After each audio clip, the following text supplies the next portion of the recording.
दोस्तों आजकल मोबाइल का इतना क्रेज है कि लोगों को इतनी आदत पड़ गई है कि अगर इसको ठीक करने के लिए कोई दुकानदार को दिया जाता है तो लगता है जैसे कोई रिलेटिव्स अपने आईसीयू में है। नमस्कार दोस्तों, मैं हूं सात्रिय संजय और मैक्सिमम टेक्नोलॉजी में आपका स्वागत करता हूं। आज मैं आपके लिए लेके आया हूं एक ऐसा सॉल्यूशन जो आपको बहुत लाइफ में हेल्पफुल होने वाला है। अगर दोस्तों आपको ये वीडियो पसंद आए तो प्लीज लाइक कीजिएगा और ये चैनल को सब्सक्राइब करना ना भूलिएगा, क्योंकि मैं ऐसे ही कहीं मोबाइल रिपेयरिंग के सॉल्यूशन लेके आपके सामने आता रहूंगा। दोस्तों आपका लाइक, आपका प्यार मुझे ये सब करने को उत्सुक करता है। दोस्तों ये सॉल्यूशन अगर आपको पसंद आया है तो प्लीज आप मुझे कमेंट लिख के आप बता सकते हो। तो चलिए पैसे आपके सामने ये Android mobile fault repair solution.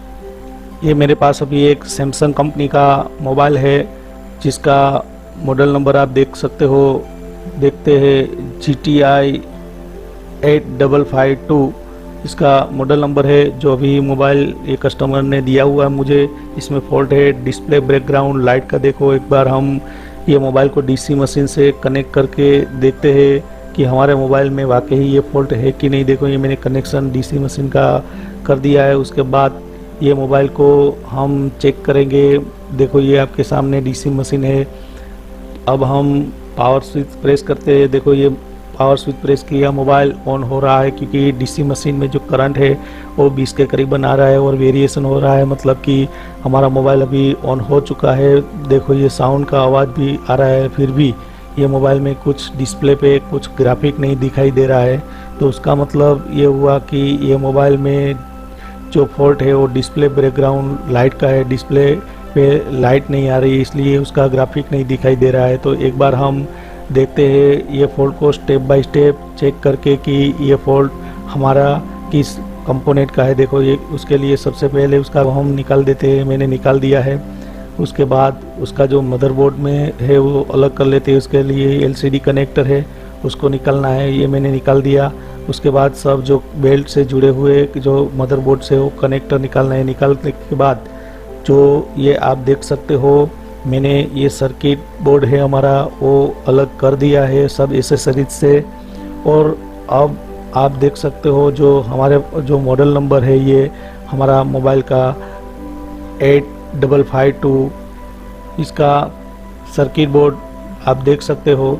तो उसमें सबसे पहले देखते हैं ये हमारा LCD कनेक्टर है, डिस्प्ले कनेक्टर। तो ये पूरा आप देखते हो ये, तो यहाँ LCD लगाया जाता है। उसके एग्जस्ट बगल में ये देख सकते हो उसका फिल्टर है। इस साइड लगता नहीं कि डिस्प्ले लाइट विभाग इधर इस साइड है। तो हम एक बार ये पीछे जो सर्किट है उसको हम कंपोनेंट ट्रेस करते हैं। देखो ये रहा, देखो ये डिस्प्ले लाइट विभाग है हमारा। आप देख सकते हो ये पूरा जो है ये लाइट IC है, ये हमारा बूस्ट कोयल है, ये डायोड है। उसके बाद आप देख सकते हो ये लोड कोयल है और ये फिल्टर कैपेसिटर है। आप देखो ये बूस्ट वोल्टेज वाला फिल्टर कैपेसिटर। ये पूरा का पूरा जो आप सेक्शन देख रहे हो, पार्ट्स देख रहे हो, जो एग्जस्ट LCD कनेक्टर के राइट एग्जस्ट पीछे आप देख सकते हो ये हमारा डिस्प्ले बैकग्राउंड जो लाइट सेक्शन है वो है। तो ये कैसे वर्क करता है उसके बारे में मैं आपको पहले थियोरिकल ड्राइंग करके आपको बताना चाहूँगा। तो समझ लेते हैं ये हमारा जो विभाग है वो कैसे वर्क करता है। तो चलिए हम एक बार उसको सही तरीके से समझ लेते हैं। तो आइए हम एक बार देख लेते हैं ये मोबाइल में डिस्प्ले बैकग्राउंड लाइट जो है वो कैसे वर्क करता है। तो उसको एक बार मैं आपको ड्राइंग करके बताना चाहूँगा। तो सबसे पहले हम जानते हैं ये डिस्प्ले लाइट के लिए ये मोबाइल में एक IC का यूज़ हुआ है, जिसका मैं इधर ड्राइंग कर रहा हूँ। देखो ये IC में ऐसे तीन, एक साइड और दूसरी साइड ऐसे तीन, मतलब 6 कॉन्टेक्ट वाली एक IC रहती है। 6 कॉन्टेक्ट में से आप देखोगे तो ये नंबर जो है 1 नंबर, 2 नंबर, 3, ये 4, ये 5 और 6 ऐसे 6 कॉन्टेक्ट रहते हैं। उसमें से सबसे पहले ये IC का वोल्टेज इनपुट कब आता है, तो मतलब कि ये IC को पहले हमारा जो बैटरी है उससे वोल्टेज इनपुट किया जाता है। तो ये 6 में से उसका जो 6 नंबर वाला जो पिन रहता है वो उसका पॉजिटिव सप्लाई पिन है, जहां हमारा बैटरी कनेक्टर से ऐसे एक कोयल जो यूज़ करके इसे 6 नंबर पे डायरेक्ट सप्लाई दी जाती है हमारे बैटरी की। उसमें ये कोयल के दोनों साइड एक एक फिल्टर कैपेसिटर जो है वो फिल्टर के लिए यूज़ होते हैं। देखो ये मैंने इधर ड्रॉ किया है। ये मैं आपको सिमेस्टिक डायग्राम आपको ड्राइंग करके सब बता रहा हूँ कि कैसे डिस्प्ले बैकग्राउंड लाइट जो है वर्क करता है। ये वी बेट का जो पॉजिटिव सप्लाई रहता है, ये जो 3.7 के करीबन रहता है, ये सप्लाई को हम ये कोयल से होके सीधा हमारे 6 नंबर पे पिन पे दिया जाता है। देखो ये सप्लाई, और उसके पिन नंबर 2 नंबर और 3 नंबर उसका जो नेगेटिव सप्लाई पिन है, तो 6 नंबर उसका पॉजिटिव सप्लाई बन गया और 2 और 3 नंबर उसका नेगेटिव सप्लाई बन गया। उसके बाद आप देख सकते हो ये आईसी की 4 नंबर की पिन है, वो EN सिग्नल के लिए है। EN सिग्नल एक ऐसा सिग्नल है जो CPU IC से आता है, जो कंट्रोल सिग्नल जिसको बोला जाता है। जब मोबाइल स्टैंड बाय मोड में चला जाता है तब ये विभाग को कट ऑफ करना है, और मोबाइल को यूज़ के दौरान ये विभाग को ऑन रखना है। तो ऐसा एक कंट्रोल सिग्नल जो है हमारे CPU IC में से कंट्रोल के लिए ये IC को कट ऑफ होने के लिए दिया जाता है। तो ये हमारा जो सर्किट है वो कैसे वर्क करता है वो हम समझते हैं। जब ये EN सिग्नल 4 नंबर की पिन पे IC पे मिलता है, तब आप 6 नंबर पे वी बेट की सप्लाई देते हो, तब 1 नंबर उसका आउटपुट पिन है वो UT उसका आउटपुट, और 6 नंबर इसका वोल्टेज इनपुट पिन है। तो आउटपुट पिन पे आप देख सकते हो इधर से एक बूस्ट वोल्टेज बनता है, जो डायोड में से ये इसको रेक्टिफायर करके उसको बूस्ट बनाया जाता है। जो देखो ये 6 नंबर और पिन नंबर 1 नंबर के बीच में एक कोयल भी लगाया जाता है। ये कॉइल जो है वो बूस्ट कॉइल होती है, वो सिंपल वाला कोयल नहीं है, ऐसे कोर वाला बूस्ट कोयल जिसको बोला जाता है। तो ये कोयल और AIC के माध्यम से इधर AC पल्स जनरेट होते हैं, और ये AC पल्स ये डायोड के माध्यम से उसको रेक्टिफायर किया जाता है। इसमें बीच में एक ऐसे एक फिल्टर कैपेसिटर भी यूज़ होता है, एक इधर होता है और एक कैपेसिटर जो है इधर यूज़ किया जाता है। तो इसमें से ये दोनों कैपेसिटर में से कहीं सर्किट में ऐसे भी हो सकता है कि ये जो वाला कैपेसिटर है उसका यूज़ नहीं रहता है, इसमें ये मोबाइल में इसका यूज़ नहीं, ये ही सिर्फ कैपेसिटर है जहां आपको बूस्ट वोल्टेज मिलने वाले हैं 7 से 24 वोल्ट के करीबन। ये वोल्टेज कभी कभी तो ये इससे भी ज़्यादा वोल्टेज आपको मिल जाते हैं, जो बूस्ट वोल्टेज है, जो AC पल्स को आपको रेक्टिफायर करके दिया जाता है। जो LCD कनेक्टर के LED प्लस पॉजिटिव सिरे पे ये वोल्टेज सीधा दिया जाता है। तो अभी हमने ये तो तय कर लिया कि हमारे मोबाइल में डिस्प्ले बैकग्राउंड लाइट है वो कैसे वर्क करता है।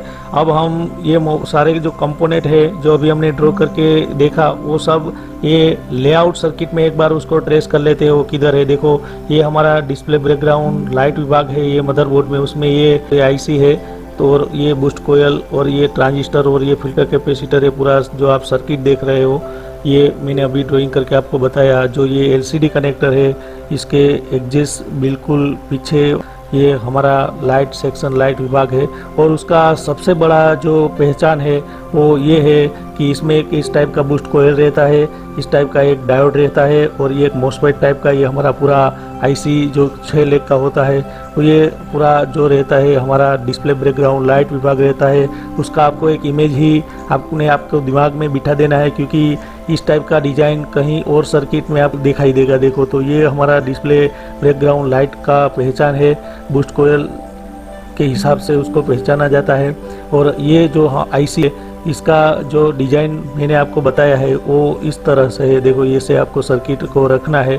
अब हम एक बार हमारे लेआउट सर्किट में ये सब कंपोनेंट है उसको चेक कर लेते हैं। तो ये हम देख सकते हैं 4 नंबर वाला जो पिन है, जहाँ EN सिग्नल जो सीधा हमारे CPU IC से मिलता है, ये 4 नंबर की पिन पे 1 नंबर 2 3 और 4 नंबर की पिन जहाँ EN सिग्नल, तो ये हमारे सर्किट में देखो ये हमारा जो IC है उसमें से ये नंबर वाला जो पिन है उसका 4 नंबर पिन है। जो ये प्रोसेसर IC है उसमें से सीधा इधर EN सिग्नल मिलता है, और ये IC का 5 नंबर का पिन है जो जिसको फीडबैक भी बोला जाता है। ये फीडबैक के लिए होता है। जो आउटपुट करंट हमारा बूस्ट है वो LED के नेगेटिव सिरे से इधर दिया जाता है। जो करंट को कंट्रोल करने के लिए, वोल्टेज को रेगुलेट करने के लिए ये पिन का यूज होता है, IC को कंट्रोल करता है। उसके बाद आप टेस्ट करोगे तो ये 6 नंबर का जो पिन है, 6 नंबर की पिन पे हमारे वी बेट की डायरेक्ट सप्लाई आती है। इसमें एक कोयल और 2 कैपेसिटर यूज़ किया हुआ है, वो हम एक बार ये सर्किट में ट्रेस कर लेते हैं। तो उसके लिए आप देख सकते हो ये IC है, उसका ये 4 नंबर का पिन है, ये जो 5 नंबर है, और ये 6 नंबर है। और ये 6 नंबर वाला आप पिन पे ये देख रहे हो ब्लैक कलर का, ये वो हमारा जो मेन कोयल है जो वी बेट से सीधा बीच में आता है। ये उसका पहला वाला कैपेसिटर है जो फिल्टर कैपेसिटर है। एक बार हम फिर से उसको देख लेते हैं। ये हमारा जो पहला कैपेसिटर है जो कोयल के पहले आता था, और ये हमारा दूसरा कैपेसिटर कोयल के बाद में आता है, वो हमें एक बार आपको फिर से बताना चाहूँगा। देखो तो आप देख सकते हो ये कैपेसिटर है जो पहला वाला कैपेसिटर है कोयल से जो सीधा हमारे ये वी बेड है पॉजिटिव सिरा इधर आता है। उसके बाद ये कोयल में से ये हमारा दूसरा कैपेसिटर है, कोयल के बाद वाला जो कैपेसिटर है ये। तो इस तरह से आप देखोगे तो ये 6 नंबर पे हमारा वी बेड का सप्लाई जो सीधा दिया। बाद आप ये देखोगे तो हमारा ये बूस्ट से बड़ा उसका जो आप देख सकते हो साइज है, ये उसका पहचान है। तो ये कोयल है वो हमारे ये आईसी की 1 और 6 नंबर के बीच में ये बूस्ट कोयल लगाया जाता है। ये बूस्ट हमारा कोयल है जो सबसे अलग उसका पहचान होता है। ये सर्किट में ये बूस्ट कोयल और ये आईसी ये दोनों मिलके ही हमारे ये बूस्ट वोल्टेज जो है वो आउटपुट पर जो उसमें मिलता है।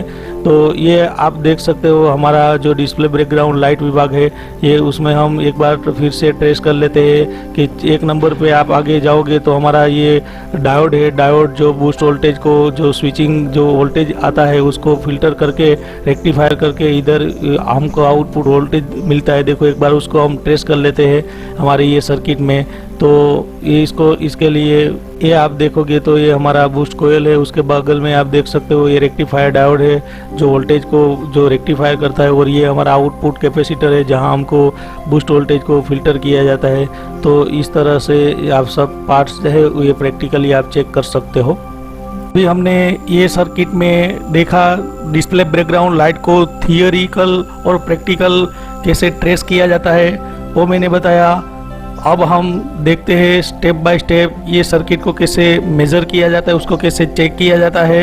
ये हमारे पास जो सैमसंग कंपनी का मोबाइल है जिसमें फॉल्ट है डिस्प्ले बैकग्राउंड लाइट, और हमने अभी ये सर्किट का डिजाइन पूरा ट्रेस कर लिया उसका। कभी भी आपके पास ऐसे डिस्प्ले बैकग्राउंड लाइट का फॉल्ट आए तो आपको सबसे पहले 6 नंबर का वाला जो पिन है वहाँ आपको वी बेड की सप्लाई चेक करनी है बैटरी लगा के। बैटरी जितना वोल्टेज आपको इधर 6 नंबर पे सबसे पहले तो इनपुट वोल्टेज आना चाहिए, और ये वोल्टेज इधर जैसे होकर ये कैपेसिटर से फिल्टर होकर 6 नंबर पे आता है मेन हमारा जो बैटरी का सप्लाई है।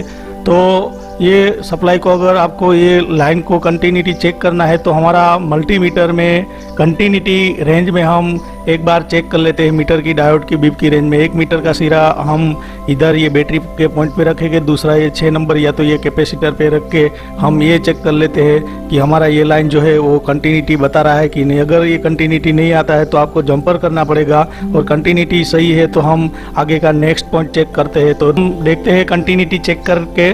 तो कंटिन्यूटी चेक करने से पहले फिर से मैं आपको एक बार दोहरा देता हूँ। ये हमारा पूरा डिस्प्ले बैकग्राउंड लाइट विभाग है, आप देख सकते हो। उसमें से कभी भी आपके पास कभी ऐसे फॉल्ट आए कि डिस्प्ले में लाइट नहीं आ रहा है तो ये 6 नंबर का जो पिन है उस पर आपको वोल्टेज चेक करना है, क्योंकि ये मेन इसका इनपुट सप्लाई पिन है। जब भी कोई सर्किट चेक कर रहे होते हैं तो सबसे पहले आपको उसका मेन इनपुट सप्लाई है वो चेक करना है, और उसके बाद आपको दूसरा जो चेकिंग पॉइंट आता है वो आपको फॉलो करना है। तो ये हमारा जो 6 नंबर का पिन है उसमें से कोयल में से वोल्टेज आते हैं, वो हम एक बार सबसे पहले ये चेक कर लेते हैं, या तो हम कंटिन्यूटी चेक करते हैं। अगर ये कंटिन्यू मिलता है तो ये हमारा आईसी या तो दूसरा कोई फॉल्ट हो सकता है। तो आइए हम एक बार ये चेक कर लेते हैं हमारे 6 नंबर की पिन पे कि ये वोल्टेज सर्किट में आ रहा है कि नहीं। आइए हम एक बार ये पूरा जो हमने ट्रेस किया वो सर्किट में सबसे पहले हमारा मल्टीमीटर में जो बीप का रेंज सेट करना है, उसके बाद ये हमारा जो सर्किट है उसमें हम उसका कंटिन्यूटी चेक करते हैं। कंटिन्यूटी चेक करने के लिए 1 में मीटर का कोई भी प्रोड है वो बैटरी के पॉजिटिव सिरे पे रखूंगा। बैटरी कनेक्टर के पॉजिटिव सिरे पे मैंने ये रेड वाला मीटर का प्रोड रख दिया है, और मीटर का जो दूसरा प्रोड है वो हम 6 नंबर पे रख देते हैं। देखो हमारा मल्टीमीटर में इधर 0 ohms के साथ बीप आना चाहिए, लेकिन कुछ जो है रेजिस्टेंस आ रहा है, बीप नहीं आ रहा है। मतलब फिर से आपको एक बार दिखा देता हूँ। देखो ये हमारा बैटरी का पॉजिटिव सिरा और ये आईसी का 6 नंबर वाला पिन है। देखो इधर अभी रेजिस्टेंस मिल रहा है, कुछ रीडिंग आ रहा है। देखो आप देखो ये 700 के करीबन 730-31 जैसा जो है रेजिस्टेंस आ रहा है। मतलब इसका सीधा ये होता है कि हमारा बैटरी जो है वो सप्लाई इधर पूरा मिल नहीं रहा है, बीच में किसी का रेजिस्टेंस बढ़ गया है। तो एक बार फिर से हम देख लेते हैं ये जो आगे हमारा कोयल था उसके पहले वो ये कंटिन्यूटी मिल रहा है कि नहीं। तो वो मैं आपको बता रहा हूँ। देखो ये मैंने अभी इधर बताया तो इधर बीप नहीं आया, तो कुछ रीडिंग आ रहा था, और इधर आना चाहिए बीप, क्योंकि ये बीच सीधा लाइन इधर से ये कोयल से होके आता है। तो सबसे पहले ये कोयल जो है वो उसका रजिस्टेंस बढ़ जाने से भी ऐसा बन सकता है। तो एक बार ये कोयल के में हम रजिस्टेंस चेक कर लेते हैं कि ये वाकई ये कोयल का रजिस्टेंस बढ़ा है कि नहीं। देखो ये मैं इधर रखता हूँ तो देखो इधर 0 ohms के साथ बीप आ रहा है, तो मतलब कि ये जो हमारा लाइन है वो तो सही है, लेकिन कोयल के दूसरी ओर हम चेक करेंगे। देखो तो क्या हो रहा है हम देख लेते हैं एक बार। तो ये मीटर का जो प्रोड है ये मैं कोयल के इस साइड रखता हूँ तो बीप आता है तो सही है। ये मैं मीटर का ये प्रोड इधर रखता हूँ तो देखो 156 ऐसा रजिस्टेंस आ रहा है, मतलब कि ये कोयल का रजिस्टेंस है वो बढ़ा हुआ है। तो अभी तो हमको 50% तो ये फॉल्ट पता चल गया कि हमारा ये फॉल्ट है, वो कोयल का रजिस्टेंस बढ़ जाने से ये आईसी की 6 नंबर की पिन पे पूरा वोल्टेज नहीं मिलेगा और ये हमारा फॉल्ट है वो बनता है। लेकिन ये कोयल का रजिस्टेंस बढ़ने का एक वजह ये भी हो सकता है, मैं आपको पूरा एक बताना चाहूँगा इसका एक सर्किट जो ये कैसे बनता है ये। तो कभी भी आपके पास अगर कोई सीरीज का जो पार्ट्स है उसका रजिस्टेंस है वो बढ़ा हुआ है, या तो सीरीज का कोई कंपोनेंट है वो ओपन है, जैसे कि हमारा ये कोयल है, अभी हमने देखा ये कोयल का रजिस्टेंस है वो बढ़ा हुआ है, और मीटर में कोयल हम चेक करते हैं तो 1 ohm से 2.5 के ohms के बीच में ये रीडिंग आना चाहिए। लेकिन वो अभी हमने चेक किया था तो उसका रीडिंग कुछ 700 के करीबन ये रीडिंग हमको मिल रहा था। देखो तो उसका मतलब ये हुआ कि ये हमारा कोयल है वो जो है वो जल गया, उसका रीडिंग है वो बढ़ गया है। तो ये रीडिंग बढ़ने का मतलब क्या होता है, उसका वजह क्या होता है ये मैं आपको बताना चाहूँगा। उसका एक वजह ये भी हो सकता है कि कोयल के बाद जो सप्लाई लाइन है उसमें कहीं ना कहीं ये ग्राउंड के साथ जो है ऐसे शॉर्ट हो जाता है, ये मतलब जॉइंट हो जाता है, तब ये पूरा लोड कोयल पे रहता है और कोयल जो है वो जल जाती है। देखो ये कैपेसिटर उसका पैरेलल कैपेसिटर है, अगर ये ऐसे शॉर्ट हो जाता है तो ये हमारा कॉइल है उस पर लोड रहता है और ये बैटरी का जो सप्लाई है उसमें जाके सीधा इधर ग्राउंड हो जाता है और ये पूरा है वो जल जाता है, या तो उसका रजिस्टेंस है ऐसे बढ़ जाता है। और दूसरा कि ये या तो ये कैपेसिटर शॉर्ट है, या तो ये हमारा जो पूरा ये आईसी है, या तो ये डायोड है, या डायोड के बाद आप देख सकते हो ये कैपेसिटर जो है वो अभी शॉर्ट होने से ये कोयल में ज़्यादा करंट बहता है और ये कोयल है वो ओपन हो जाता है, या तो ये कोयल है वो जल जाता है। तो इस तरह से कभी भी आपके पास कोई ऐसे जो सीरीज का पार्ट्स का जो कोई रेजिस्टेंस बड़ा आपको मिले, या तो ये जो ओपन मिले, तो उसका एक वजह ये भी हो सकता है कि उसके आगे की लाइन में कहीं ना कहीं कोई जो पार्ट्स है वो पैरेलल का वो शॉर्ट हो सकता है, तो ये बनता है ऐसे। तो आइए हम एक बार ये भी देख लेते हैं कि ये हमारा जो कोई पार्ट्स है इसमें क्या रेजिस्टेंस मिलता है। अगर ये हम रेजिस्टेंस हम इधर ग्राउंड के साथ चेक करते हैं तो ये जो रेजिस्टेंस हमको मिलेगा वो 250 से ज़्यादा आना चाहिए। मीटर की बीप की रेंज में हम चेक करेंगे उसको।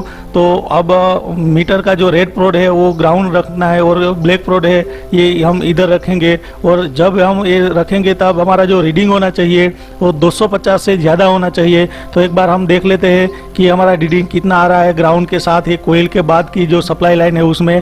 अगर ये रीडिंग 250 से कम आ रहा है तो उसका मतलब कि इसमें कहीं ना कहीं पैरेलल पार्ट शॉर्ट है। तो आइए हम एक बार उसको ट्रेस कर लेते हैं।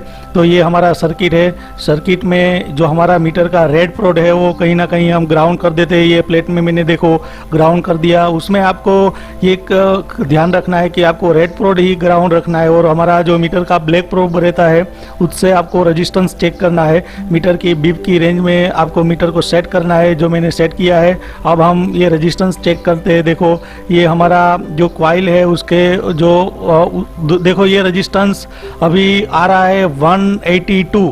ये रेजिस्टेंस जो है वो जीरो, ये रजिस्टर 250 से ज़्यादा आना चाहिए लेकिन 250 से कम आ रहा है, 182 आ रहा है।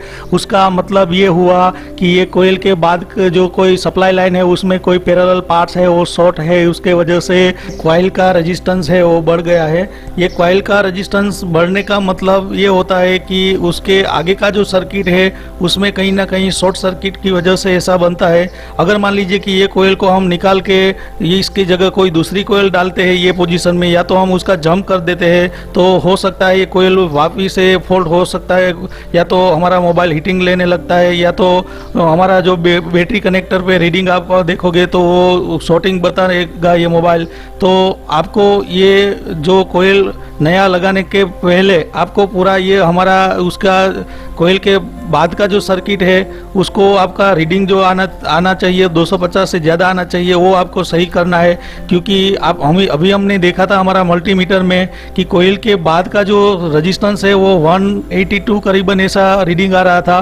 तो हमारे मोबाइल में शॉर्ट सर्किट है, उसके वजह से उसमें जो कोई इसके आगे का पैरेलल जो कैपेसिटर ग्राउंड होता है ये भी हो सकता है, या तो हमारा जो आईसी है वो भी हो सकता है, या तो आगे जो रेक्टिफायर डायोड है उसके बाद उसका कोई कैपेसिटर उसमें जो ग्राउंड के साथ है वो भी शॉर्ट हो सकता है। और मेरा एक्सपीरियंस बोल रहा है कि इसमें ज़्यादातर कैपेसिटर जो है वो ज़्यादा शॉर्ट निकलता है। तो हम एक बार देख लेते हैं कि ये जो हम चेक करके कि इसमें कौन सा पार्ट्स है वो शॉर्ट है। तो उसके लिए हम क्या करेंगे, देखो हमारा जो ये सर्किट है अभी हमने ट्रेस किया था, ये कोयल का जो है और रेजिस्टेंस बढ़ा हुआ है। तो ये कोयल के बाद का जो सर्किट का ये कैपेसिटर है, आप देख सकते हो जो कोयल के बाद जो कैपेसिटर आता है ग्राउंड जो रहता है, तो ये कैपेसिटर को हम रिमूव करेंगे, मतलब कि हमको ये कैपेसिटर निकाल देंगे। ऐसे देखो मैं अभी आपको कैपेसिटर निकालने का तरीका बता रहा हूँ। ये मैंने कैपेसिटर को रिमूव कर दिया, मतलब निकाल दिया है। अभी आप देख सकते हो। अब हम ये कैपेसिटर को निकालने के बाद जो इधर था वो कैपेसिटर निकालने के बाद हम एक बार फिर से ये रीडिंग चेक कर लेते हैं ग्राउंड के साथ। तो इसके लिए मीटर का रेड वाला प्रोड मैंने ग्राउंड कर दिया, ये हम कोयल पे रख दे। देखो अभी ये सही हो चुका है। पहले जब हम ऐसे चेक करते थे तब ये रीडिंग जो आता था वो रीडिंग करीबन 182 के आसपास आता था, मतलब 250 से कम रीडिंग आता था जब कैपेसिटर था तब। अब हम चेक करते देखो ये 250 से ज़्यादा आने लगा, 500 के करीबन रीडिंग आ गया। मतलब कि हमारा जो शॉर्टिंग का प्रॉब्लम था वो अभी सॉल्व हो चुका है। हमारा ये प्रॉब्लम है अभी कंप्लीट हो गया। अब हम देखते हैं मोबाइल का रेजिस्टेंस बढ़ने का मतलब हम एक बार देख लेते हैं। देखो तो उसमें ये क्या हुआ होगा कि सबसे पहले ये हमारा कैपेसिटर है जो शॉर्ट निकला था वो शॉर्ट हो गया होगा। तो ये पूरा जो लोड है हमारे कोयल पे आता है, तो कोयल है वो हीटिंग लेने लगा होगा और कोयल का रेजिस्टेंस है वो ऐसे ही बढ़ गया होगा। तो कभी भी आपके पास ऐसे फॉल्ट आता है तो आप चेक कर सकते हो। तो अब हम क्या करेंगे, ये कोयल को सिर्फ और सिर्फ ये कोयल को आपको जंप कर देना है, डायरेक्ट कर देना है, तो हमारा जो फॉल्ट है वो सोल्व हो जाएगा। आइए हम एक बार ये कोयल जो है उसको जंप करके देख लेते हैं कि हमारा फॉल्ट सोल्व होता है कि नहीं। तो देखते हैं जंपर करने का तरीका। अब हम देखते हैं ये हमारे जो मोबाइल में जो कॉइल है उसको डायरेक्ट करके, तो ये आप देख सकते हो ये जो कॉइल है उसको जो जिसका रेजिस्टेंस जो बढ़ गया है उसको हम डायरेक्ट करके एक बार देख लेते हैं। तो उसके लिए आपको सबसे पहले क्या करना पड़ेगा, हम जंप तो नहीं करेंगे लेकिन उसको डायरेक्ट कर देंगे। डायरेक्ट शोल्डर से ही पेस्ट लगाया, देखो मैंने ये सबसे पहले उसको पेस्ट लगाएंगे। ये पेस्ट लगाने के बाद शोल्डर जो है सोल्डरिंग आयरन से हम उसको डायरेक्ट कर देंगे, डायरेक्ट शोल्डर से ही। देखो ये मैं उसका तरीका बता रहा हूँ कैसे उसको डायरेक्ट किया जाता है। ये मैंने शोल्डर जो लेके ऐसे ही आपको ये कोयल को डायरेक्ट कर देना है। देखो ये मैंने कर दिया है, ये आप देख सकते हो ये कोयल के ऊपर ही ऐसे मैंने शोल्डर लगा दिया है, उसको डायरेक्ट कर दिया है, मतलब कि शॉर्ट कर दिया है कोयल को, ताकि आपको ये जंप करने का कोई ज़रूरत नहीं पड़े, ये ऐसे ही जंप हो जाता है ऐसे।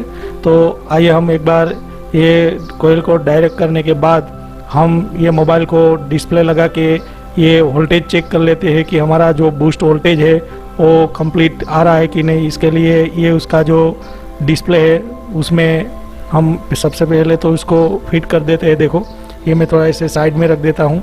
उसके बाद ये जो हमारा मदरबोर्ड है ये मोबाइल सैमसंग का, उसको ऐसे रख के उसको इसे एलसीडी कनेक्टर है वो लगा देते हैं। देखो ये मैंने अभी लगा दिया है डिस्प्ले कनेक्टर, एलसीडी कनेक्टर। उसके बाद आप देख सकोगे मैं थोड़ा ऐसे उसको रखूँगा, देखो, ताकि हम सही तरीके से वोल्टेज मेजर कर सके। उसके बाद हमारा डीसी मशीन से उसको हम सप्लाई देते हैं। तो ये डीसी मशीन का जो पॉजिटिव सिरा है वो बैटरी कनेक्टर के पॉजिटिव सिरे पे रखते हैं, और डीसी मशीन का नेगेटिव सिरा है वो हमारे बैटरी कनेक्टर के नेगेटिव सिरे पे रख के उसके बाद डीसी मशीन को हम ऑन करते हैं। ऑन करने के बाद पावर स्विच जो है ये मोबाइल का उसको हम प्रेस करके मोबाइल को ऑन करेंगे। देखो मैं पावर स्विच अभी प्रेस कर रहा हूँ, तो ऐसे पावर स्विच को प्रेस करने के बाद देख सकते हो ये मैंने मोबाइल को ऑन कर दिया है। अब हम मीटर की 200 वोल्ट की रेंज में ये वोल्टेज चेक करेंगे। बूस्ट वोल्टेज जो है वो देखते हैं कितना आ रहा है। देखो ये वोल्टेज देखो 27 जैसा वोल्टेज मिल रहा है। बूस्ट वोल्टेज जो हमारा डिस्प्ले बैकग्राउंड लाइट का जो सर्किट है एक्टिव हो चुका है, क्योंकि अभी ये बूस्ट वोल्टेज 27.2 करीबन ये वोल्टेज आ गया है। तो हमारा ये फॉल्ट था वो सोल्व हो चुका है। हमें थोड़ा आपको नज़दीक से आपको बताना चाहूँगा बूस्ट वोल्टेज कैसे चेक किया जाता है। मैंने कोई ग्राउंड करके ये देखो फिल्टर कैपेसिटर है 25.5 वोल्टेज बूस्ट हमारा जो है वो आ रहा है। इनपुट वोल्टेज हम चेक कर लेते कितना आ रहा है। देखो इनपुट जो हमारा बैटरी है उतना आना चाहिए, 3.8 करीबन ये वोल्टेज आता है। अब हम मोबाइल स्टैंड बाय मोड में आ गया। देखो ये आउटपुट वोल्टेज है, तो ये हमारा जो फॉल्ट है वो अभी सोल्व हो चुका है। एक बार हम डिस्प्ले में देख लेते हैं कि हमारा लाइट जो है आ चुका है कि नहीं। मोबाइल अभी स्टैंड बाय मोड में है। सबसे पहले मोबाइल स्टैंड बाय मोड में से निकालने के लिए पावर स्विच को हम प्रेस करेंगे। देखो ये मैं पावर स्विच प्रेस कर रहा हूँ। पावर स्विच देखो ये अभी डिस्प्ले पे कंप्लीट आ रहा है। पूरा जो डिस्प्ले बैकग्राउंड लाइट नहीं आ रहा था, इसमें एक कैपेसिटर शॉर्ट था, उसकी वजह से कोयल का रीडिंग बढ़ गया था। तो ये मैंने उसको डायरेक्ट करके कैपेसिटर को निकालने के बाद आपको ये प्रॉब्लम सोल्व हो चुका है। देखो ऐसे कोई भी मोबाइल में सब्सक्राइब तो बनता है यार। दोस्तों अगर ये वीडियो आपको पसंद आया है तो प्लीज लाइक कीजिए, वीडियो को शेयर कीजिए और चैनल को सब्सक्राइब कर लीजिए, क्योंकि हमेशा मैं ऐसे ही आपके सामने कई वीडियो सॉल्यूशन लेके आता रहूंगा। तब तक के लिए थैंक यू, धन्यवाद, जय हिंद, जय भारत।